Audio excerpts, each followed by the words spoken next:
হারোয়ায় ED Uttar Pradesh ATS এর তল্লাশি, প্রচুর টাকা উদ্ধার করা হয়েছে, সোনার হদিশ মিলেছে। জঙ্গি কার্যকলাপে ফান্ডিং, পশ্চিমবঙ্গে ইডি উত্তরপ্রদেশ এটিএস এর তল্লাশি অভিযান চলে। হারোয়ায় মাদ্রাসায় তল্লাশি, যেখান থেকে 180 গ্রাম সোনা সহ 40 লক্ষ টাকা বাজেয়াপ্ত করা হয়েছে। হারোয়ার কালিকাপুর ও বাগদায় ইডি উত্তরপ্রদেশ এটিএস এর তল্লাশি অভিযান চলে। কলকাতা, 2 চব্বিশ পরগনা, মুর্শিদাবাদে এই তল্লাশি অভিযান চলে। তারই পাশাপাশি দিল্লি, ফরিদাবাদ, সাহারানপুরেও একযোগে এই তল্লাশি অভিযান চালানো হয়। রোহিঙ্গা অনুপ্রবেশকারীদের ভারতে প্রবেশ করিয়ে নথি জোগাড়ের অভিযোগ রয়েছে। ভারতে অনুপ্রবেশের পরে অনুপ্রবেশকারীদের জন্য আধার কার্ড, পাসপোর্ট তৈরি করা হয়। কোটি কোটি টাকা সন্দেহজনক লেনদেনের অভিযোগে এই তল্লাশি অভিযান চলে। ইংল্যান্ড থেকে সন্দেহজনক ফান্ডিং, টাকা যেত অনুপ্রবেশকারীদের কাছে, বিদেশ থেকে ফান্ডিং, জঙ্গি কার্যকলাপে সেটা ব্যবহার করা হতো, এই অভিযোগে তল্লাশি অভিযান চালানো হয়। পশ্চিমবঙ্গের সীমান্তবর্তী হাসনাবাদ, বাগদা, বসিরহাটেও তল্লাশি চলে। দিল্লি, উত্তরপ্রদেশ, হরিয়ানা, মহারাষ্ট্র কেন্দ্রীয় এজেন্সির এই তল্লাশি অভিযান। আমি এখান থেকেই অরিন্দম বাবুর কাছে আসবো। অরিন্দম বাবু, এই যে সীমান্ত পেরিয়ে তারা ঢুকে পড়ছে এবং তারপরে তাদের এই টেরার ফান্ডিং এর সঙ্গে যোগ, পুলিশের নজর কিভাবে এড়িয়ে যায়? দেখুন, আমি দীর্ঘদিন ধরে বলে আসছি যে অনুপ্রবেশের মাধ্যমে বিনা রক্তপাতে ভারত দখল করার যে আজকে চক্রান্ত, ঘৃণ্য চক্রান্ত, তার জন্য পীঠস্থান পশ্চিমবঙ্গ। যেহেতু আপনি পশ্চিমবঙ্গ বলছেন, অন্য আসামও আছে, এর মধ্যে উত্তরপ্রদেশও আছে। কিন্তু আমি আপনাকে আজকে বলছি, আমাদের জানতে হবে যে এই যে আপনার আজকে যে অপারেশনটা হচ্ছে, এটা হচ্ছে কি মানে ক্রেডিটেবল information in persuasion of secret information, যে রেটগুলো হচ্ছে চতুর্দিকে। এই যে আপনারা রোহিঙ্গা নিয়ে বললেন, আমরা 2021 সাল থেকে আমাদের এসটিএফ এবং ইউপি এসটিএফ থেকে শুরু করে বিভিন্ন জায়গা থেকে যে আজকে ঝাঁপিয়ে পড়ছে, সেটা তো আজকে স্পষ্ট প্রমাণিত। আপনাদের জানতে হবে যে মাদ্রাসা, এই মাদ্রাসা থেকেই কিন্তু the then president of India mister APJ Abdul Kalam কিন্তু আজকে রাষ্ট্রপতি হয়েছিলেন। কিন্তু খালিজার মাদ্রাসা এবং আমাদের মাদ্রাসার মধ্যে অনেক ডিফারেন্স আছে। সম্প্রতি ওয়েস্ট বেঙ্গল গভর্নমেন্ট যেটা আজকে অনুদানবিহীন মাদ্রাসাগুলিতে বিশেষ ইন্সপেকশন টিম তৈরি করেছে, কাদের দ্বারা? সংখ্যালঘু এবং মাদ্রাসা বিষয়ক দপ্তর থেকে আজকে ইনকোয়ারি স্টার্ট হচ্ছে। কেন? কারণটা হচ্ছে যে আজকে বিভিন্ন জায়গায়, সাউথ 24 পরগনায় আজকে যে ঘটনাগুলো ঘটছে, আমি আপনাকে বলে দিতে পারি যে ওখানে লোকাল পুলিশ স্টেশন এবং ডিআইবির একটা বিরাট দায়িত্ব রয়েছে। ডিআইবি রিপোর্ট করবে হচ্ছে কি সিভিল ড্রেসে। লোকাল পুলিশ স্টেশন সেই এলাকায় কতগুলো মাদ্রাসা এবং খালিজা মাদ্রাসা আছে এবং সেখানে কি পড়াশোনা করানো হচ্ছে, এবং ডিআইবি সিক্রেটভাবে ইনফরমেশন নিয়ে কিন্তু আজকে ডিআইবি এসপি কজন জানে? এসপি ডিআইবি বলে একটা পোস্ট আছে, খুব গুরুত্বপূর্ণ, তাকে সিক্রেট একটা ইনফরমেশন দেবে। এখন যখন হাইলি এক্সপ্লোসিভ সাবস্টেন্স চতুর্দিক থেকে আজকে কিন্তু একটা ভয়ঙ্কর জায়গায় আমরা পৌঁছেছি। আপনি জানেন মিস্টার অমিত শাহ অলরেডি উত্তরবঙ্গে চলে আসছে। কি কারণে চলে আসছে? এই সব কারণের জন্য। অতএব আমার মনে হচ্ছে যে respective police station officer in charge and ডিআইওদের একটা বিরাট গুরুত্বপূর্ণ দায়িত্ব রয়েছে যে তারা কি করছে। বিজ্ঞান পড়ানো হচ্ছে না আজকে ভারত বিদ্বেষী করে পড়ানো হচ্ছে, এই জিনিসগুলো আজকে দেখার দরকার। এবং this is the high time যে আজকে কিন্তু necessary instruction should be given to the respective officer in charge and DIB incharge. যদি এগুলো করা যায় তাহলে কিন্তু অনেকটা আজকে কিন্তু প্রিভেন্ট করা যাবে। এবং যারা আজকে ওখানে শেল্টার, আমি আপনাকে আবার বলছি, এগুলো শেল্টার দিচ্ছে এক সংখ্যক রাজনৈতিক নেতা। এই যে আপনি হারোয়ার কথা বলছেন, সন্দেশখালীর কথা বলছেন, মুর্শিদাবাদের কথা বলছেন, তারা কারা আজকে শেল্টার দিচ্ছে? আমি অতএব মনে করি সেই ইনস্টিটিউশনে যারা আছে তাদের নয়, তাদের পিছনে যে রাজনৈতিক নেতা রয়েছে তাদের বিরুদ্ধে কিন্তু আজকে সিরিয়াস অ্যাকশন নিতেই হবে। একদম। অর্থাৎ অরিন্দম বাবু বলছেন এই অনুপ্রবেশকারীদের শেল্টার দেওয়ার পেছনে রাজনৈতিক নেতাদের হাত রয়েছে। হারোয়ার তৃণমূল বিধায়ক কি বলেছেন তিনি, শুনুন। মাদ্রাসাগুলো যদি উগ্রপন্থীদেরকে উৎসাহিত করার জন্য এই ধরনের টাকা ব্যবহার করে থাকে, আমাকে একটা প্রমাণ দেওয়া হোক যে পশ্চিমবঙ্গের অমুক মাদ্রাসার একটা বাচ্চা জঙ্গি তৈরি হয়েছে। অনলি ওয়ান, আমি একটা প্রমাণ চাইছি। এ পর্যন্ত অনেক জঙ্গি ধরা পড়েছে দেশে। দেখুন, পাকিস্তানের কোন মাদ্রাসা ছাত্র করেছে, আফগানের কোন মাদ্রাসা ছাত্র করেছে, বাংলাদেশের কোন মাদ্রাসা ছাত্র করেছে, এগুলো দিলে হবে না। একটা পশ্চিমবঙ্গের একটা মাদ্রাসা ছাত্রকে দেওয়া হোক যিনি সিনিয়র মাদ্রাসা, হাই মাদ্রাসা, খারিজি মাদ্রাসা, হাফিজি মাদ্রাসা, মাওলানা মাদ্রাসা, যে মাদ্রাসার একটা বাচ্চা টেররিস্টের সঙ্গে যুক্ত। এরকম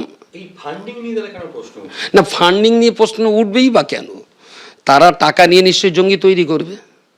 আর জঙ্গি যদি তৈরি করে তাহলে জঙ্গি আমরা দেখব। এ যাবৎকাল দেশে যত জঙ্গি কার্যকলাপ চলেছে, আমাদের পশ্চিমবঙ্গের একটা মাদ্রাসার বাচ্চা কি কেউ কখনো পেয়েছে? পাওয়া যায়নি। শিক্ষা প্রতিষ্ঠানের মধ্য দিয়ে যদি এই ধরনের কোনো দেশদ্রোহিতা বা মিথ্যা বা দেশের জন্য হুমকি এমন কিছু যদি চলে থাকে, তাহলে নিশ্চয়ই সে মাদ্রাসা বন্ধ হওয়া উচিত। কিন্তু তার আগে আমি বারবার বলবো, তদন্তটা অত্যন্ত নিরপেক্ষ এবং সততার সঙ্গে হওয়া দরকার। খারিজি মাদ্রাসার যে সিস্টেম, বাইরে থেকে যতটুকু জানি সেটা হচ্ছে যে ধর্মীয় পঠন পাঠনে বেশি গুরুত্ব দেওয়া হয়। এবারে ও বেচারারা খুবই যে কষ্ট করে মাদ্রাসাগুলো চালায় এটাও জানি, কিন্তু সেখানে অন্য কোনো অ্যাক্টিভিটি আছে এর কোনো রকম গন্ধ আমি বিগত দিনে পাইনি। যে সীমান্তে যদি কোনো রকম ইল্লিগাল কাজ হয়, পুলিশ তার বিরুদ্ধে কড়া ব্যবস্থা নিক, আমি তো মনে করি নেওয়া দরকার। মাদ্রাসা শিক্ষা প্রতিষ্ঠান আমাদের সন্তান তৈরি হবে, সুনাগরিক তৈরি হবে ভারতের। সেখানে যদি ইল্লিগাল কাজ হয়, আমি বিগত দিনেও আপনারা দেখেছেন যখন আমাদের রাজ্যে বুদ্ধদেব বাবু মুখ্যমন্ত্রী ছিলেন, আমি তখন মাদ্রাসা ছাত্র সংগঠনের রাজ্য সম্পাদক ছিলাম। সেই সময়েও কিন্তু বুদ্ধদেব বাবুকে আমরা চ্যালেঞ্জের সঙ্গে জানিয়েছিলাম, কোনো মাদ্রাসায় ইল্লিগাল অ্যাক্টিভিটি হলে মুসলিম কমিউনিটি দেখবেন যে সেই মাদ্রাসা বন্ধ করে দেবে। আর এতটা কনফিডেন্স, এতটা আত্মবিশ্বাস নিয়েই কিন্তু আমি কথা বলি। জঙ্গিরা যে এই পশ্চিমবঙ্গকে কিভাবে সেফ প্যাসেজ তৈরি করে নিয়েছিল তার একের পর এক উদাহরণ, একেবারে যেটা এই মুহূর্তে মনে পড়ে যাচ্ছে সাদরাদির কথা। কিভাবে দু জায়গায় দুটি বিধানসভা কেন্দ্রে তার ভোটার কার্ড ছিল, কিভাবে এই ভারতীয় পরিচয়পত্র সে বানিয়ে নিয়েছিল। অবশ্যই সেক্ষেত্রে রাজনৈতিক মদত ছাড়া এটা সম্ভব নয়। ওফেলিয়াদি, এক্ষেত্রে তো এই যে র্যাকেটটা যেভাবে চলে আসছে, এটা তো একদিনে নয়, বছরের পর বছর। এই র্যাকেটটা ভাঙাটা তো যথেষ্ট চ্যালেঞ্জের। অবশ্যই এটা যে চলছে, আমরা কিন্তু বারংবার চিৎকার করেছি মিডিয়ার সামনে, সর্বত্র বলেছি যে এই মাদ্রাসা এবং খারিজি মাদ্রাসা মূলত এই জায়গাগুলোই কিন্তু আপনারা দেখবেন এই যে এত টাকা পয়সা উত্তর চব্বিশ পরগনার মূলত এই দেগঙ্গা, বারাসাই, এই সমস্ত জায়গাগুলোই মার্কাজের মাধ্যমে আসে। মার্কাজ কিন্তু এই জায়গায় বিদেশি মুদ্রাগুলোকে নিয়ে এসে খারিজি মাদ্রাসা পর্যন্ত নিয়ে যাচ্ছে। এখানে একেবারে নাশকতার ছক থেকে শুরু করে একেবারে উগ্রপন্থী পর্যন্ত তৈরি হচ্ছে, মাথা ছাড়া দিতে পারছে না। তাই বিগত 6 বছর ধরে যদি দেখেন, ঘুটিয়ারি শরীফ থেকে শুরু করে একেবারে বাসন্তী অবধি একেবারে 67টা মাদ্রাসা গড়ে উঠলো। কি করে, কার মদতে? যদি না বিগত তৃণমূল সরকার তাদের মদত করে থাকে। আস্তে আস্তে ভারতকে গ্রাস করার ছক কষেছে এরা এবং ভারতবর্ষকে শেষ করে দেওয়ার। সেই কারণে এই মাদ্রাসার যে শিক্ষা, মূলত সেখানে বাচ্চাদের কি শেখানো হয়? দেশপ্রেম শেখানো হয় না, সেখানে গুলি, বন্দুক, অস্ত্র চালনা এবং প্রতিহিংসা পরায়ণতা, এই শিক্ষাই সেখানে দেওয়া হয়। বন্দে মাতরম তো সেখানে হয় না। একই দেশে কেন ভিন্ন শিক্ষার প্রতিষ্ঠান থাকবে? এবং সেটি ধর্মীয়, ধার্মিক যারা হবে, বাড়ি রয়েছে ধর্মীয় আচরণ পালনের জন্য, কেবল ধর্মের আড়ালে কেন প্রতিহিংসাকে প্রতিপালিত করা হবে? কেন সেখানে মানুষের প্রাণনাশের ব্যবস্থা? এত টাকা, এত সোনা কিসের জন্য লাগে একটা মাদ্রাসার মধ্যে? সেই জায়গা থেকে রাখবো বসিরহাট সাংগঠনিক জেলার বিজেপির সহসভাপতি কি বলছেন, শুনুন। দীর্ঘদিন ধরে আমরা একটা বক্তব্য বা আমরা কথা তথ্যবহন সহকারে বলতাম যে এখানে জঙ্গি কার্যকলাপ এবং বিভিন্ন রকম নাশকতা, ভারত বিরোধী চক্রান্ত চলে।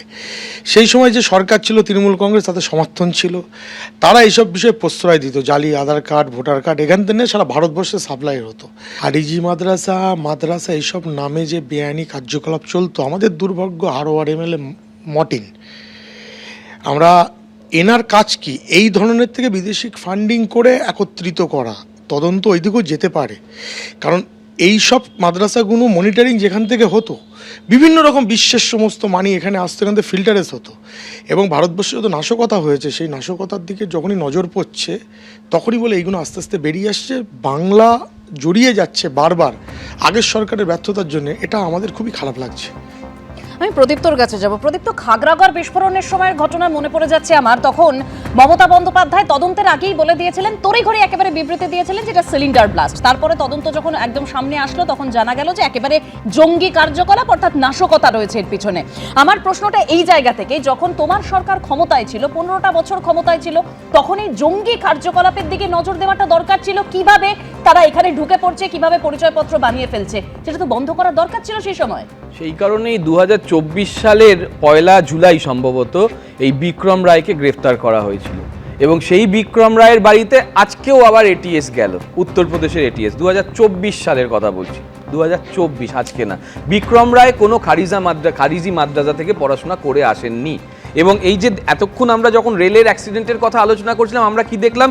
কার্যকারণ ব্যাখ্যা বিশ্লেষণ করা হচ্ছে, উৎসে কেউ যাচ্ছে না, উৎসে যাচ্ছে না, মন্ত্রী, নেতা, সিস্টেম।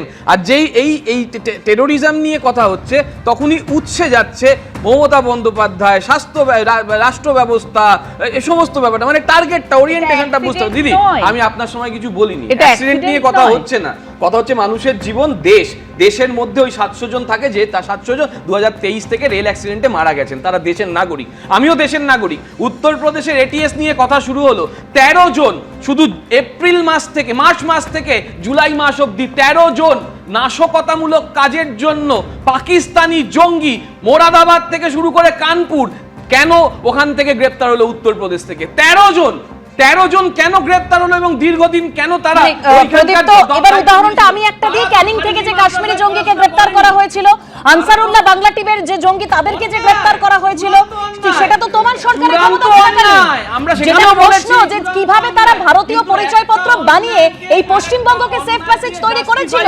পরিচয়পত্রটা তো রাজনৈতিক মদত ছাড়া বানানো সম্ভব নয়। ঢাকতে গেলে আরেকটা অন্যায়কে সামনে আনতে হয়, এটা আমি শুনে আসছি দীর্ঘদিন ধরে। তাহলে কি উত্তরপ্রদেশে যে 13 জন গত 4 মাসে ধরা পড়লেন এবং তারা উত্তরপ্রদেশের নাগরিক হিসেবে, মানে পশ্চিম ভারতের নাগরিক হিসেবে উত্তরপ্রদেশের সব ডকুমেন্ট পেয়েছে, তার মানে কি উত্তরপ্রদেশ সরকার দায়বদ্ধ এটার জন্য? প্রদীপ, তো একেবারে একটা অন্যায়কে দিয়ে আরেকটা অন্যায়কে কখনো জাস্টিফাই করা যায় না, কিন্তু বছরের পর বছর ধরে এই কাজকর্ম চলে আসছে। যখন তৃণমূল ক্ষমতায় ছিল, তৃণমূল কেন নজর দেয়নি? মমতা বন্দ্যোপাধ্যায় কেন নজর দেয়নি? এই প্রশ্ন তো উঠবে। পুলিশ বাংলাদেশের মৌলবাদী কার্যকলাপে মালদার প্রভাবশালী তৃণমূল নেতার টাকা রয়েছে। এনআইএ তদন্ত দাবি করেছেন কে? ঋতব্রত তৃণমূলের বিধায়ক প্রসূন বন্দ্যোপাধ্যায়। ঢাকার নার্সিংহোমে টাকা ঢেলেছেন মালদার প্রভাবশালী তৃণমূল নেতা। এই টাকা মৌলবাদী কার্যকলাপে ব্যবহার করা হতে পারে দাবি করেছেন চাঁচলের বিধায়ক। বাংলাদেশে কি শুধু টাকা পাচার হয়েছে, না বাংলাদেশের ন্যাশনাল সিকিউরিটির পক্ষে বিপজ্জনক তথ্য পাচার হয়েছে in the interest of business? বাংলাদেশে হেলথ সেক্টরে একটা বিপুল ইনভেস্টমেন্ট হয়েছে মালদার টাকা। আমাদের বলা হয়েছিল তারা হায়দ্রাবাদে চিকিৎসা করতে আছে, ভালো জায়গা থেকে শুনলাম যে ওয়েন্ট টু বাংলাদেশ। 24-এর 5ই অগস্টের পরে যেটা হলো সেটা ভয়ঙ্কর। তাহলে কিসের বিনিময়ে আন্ডারস্ট্যান্ডিংটা হলো? অনলি থ্রু মানি, বা আরো কিছু কম্প্রোমাইজ হয়েছিল? আমি চাইছি এটা ন্যাশনাল সিকিউরিটির ক্ষেত্রে তদন্ত জয়েন্টলি ইডি এবং এনআইএ করুক। একটা আনসিকিউরড লোন অ্যামাউন্ট হচ্ছে 1.7 মিলিয়ন, সেটা একটা সেল কোম্পানি থ্রু দিয়ে, সেল মানে নন এন্টিটি কোম্পানি, কেমেন আইল্যান্ড বলে একটি ট্যাক্স হেভেন আছে ক্যারিবিয়ানসে, সেখান থেকে এই ফান্ডটা চ্যানেলাইজড হলো। এই লুপের মধ্যে আর কে আছে? একজন প্রভাবশালী ব্যক্তি, তিনি তার ব্যবসা বাংলাদেশের সৃষ্টি করেছেন, হাসপাতাল দিক দিয়ে, আরএস দিক দিয়ে, সব দিক দিয়ে করছে। তারা ভারতবর্ষের সার্বভৌমত্ব, ভারতবর্ষের অখণ্ডতা নষ্ট করার চেষ্টা করছে। এটা খুব গর্বিত কাজ, খুবই গর্বিত কাজ। আমরা ভারতবর্ষের জন্য জীবন দিচ্ছি, লড়াই করছি, আমরা প্রাণ দিচ্ছি। আর সেই ভারতবর্ষকে যদি লোক থেকে ভারতবর্ষের সব নষ্ট করছে, সেটাকে কোনো সময় মেনে যাওয়া যায় না। একটাই প্রশ্ন, কারা করছে এই নামটা বলা দরকার। প্রসূনবাবু কেন নামটা চেপে দিল আমি বুঝতে পারলাম না। বাবুর কাছে বলছে আগে নামটা বলুন, কারা এটা করছে, তাহলে মালদার মানুষ বুঝবে, ভারতবর্ষের মানুষ বুঝবে, বাংলার মানুষ বুঝবে। তার জন্য যা যা করার, এটা তো আর বাংলার ব্যাপার নয়, সারা ভারতবর্ষের ব্যাপার, তারা একসঙ্গে ব্যাপার। প্রদীপদা, দেখুন, এই যে আলোচনাটা হচ্ছে, আবারও আমি বলছি সব কিছু হচ্ছে রাজনীতির দিকে যাচ্ছে। আমি বলছি যে প্রশাসনিক ব্যবস্থা, পুলিশ প্রশাসন, তারা কি করছিলেন? এই যে এত গ্রাম সোনা উদ্ধার হচ্ছে, টাকা উদ্ধার হচ্ছে, একদিনে হয়নি। আপনি মাদ্রাসা, খারিজি মাদ্রাসা বলুন, যাই বলুন, আপনি সরকারে থেকে যদি এগুলো খোলা হয়, তাহলে এদের গভর্নিং বডিতে কারা থাকে, এদের স্কুল পরিচালন ম্যানেজমেন্টে কারা থাকে, তাদের সাথে কিভাবে এই যোগাযোগগুলো এতদিন ধরে হচ্ছে, একটাও আমরা কেউ খোঁজ রাখিনি। আজকে প্রসূন বন্দ্যোপাধ্যায় মাননীয় বিধায়ক, তিনি এত কিছু বলছেন, এতদিন বললেন না কেন? এতদিন বললেন না কেন? যখন তৃণমূল কংগ্রেসের হয়ে উনি একবার দাঁড়ালেন, হারলেন, আবার দাঁড়িয়ে জিতলেন, তারপরেও বললেন না, আজকে বলছেন। আমার কথা হচ্ছে যা তথ্য, এর আগেও বলেছি, যার কাছে যা তথ্য আছে সেগুলো দয়া করে তদন্তকারী সংস্থার হাতে তুলে দিন, তবে তো হচ্ছে গিয়ে সঠিক তদন্ত হবে। হাওয়ায় কথা বললে হবে না। আপনি আজকে যে টাকা উদ্ধার, এটা দেখুন, আজকে নিরাপত্তার প্রশ্ন, আজকে জীবনের প্রশ্ন, শান্তি শৃঙ্খলার প্রশ্ন, পশ্চিমবঙ্গের শান্তি শৃঙ্খলার প্রশ্ন, হরিয়ানায় কি হচ্ছে, এগুলো সবই ঠিক আছে, সবই একরকম হচ্ছে। কিন্তু আমরা পশ্চিমবঙ্গবাসী হিসাবে মাদ্রাসায় যারা যাচ্ছেন তাদেরকে আমরা চিহ্নিত করতে পারি না যে মাদ্রাসায় যে ছেলেটি পড়বে সে টেররিস্ট। আমি বলছি মাদ্রাসায়, নির্দিষ্ট মাদ্রাসাগুলিতে যে টাকা পয়সা এবং সোনা যেগুলো এখানে ইল্লিগালভাবে আসছে, সেই আসার পথটা কেন তৈরি হচ্ছে, কেন তারা এগুলো নিচ্ছে? এবং পুলিশ প্রশাসন, আমি বলছি সিস্টেমের মধ্যে, একদম সিস্টেমের মধ্যে হোক, তদন্ত হোক এবং এই জঙ্গি কার্যকলাপটা বন্ধ হোক। প্রসূন বন্দ্যোপাধ্যায় তিনি তো এনআইএ তদন্তের দাবি জানিয়েছেন। এবিপি আনন্দ, এগিয়ে থাকে, এগিয়ে রাখে।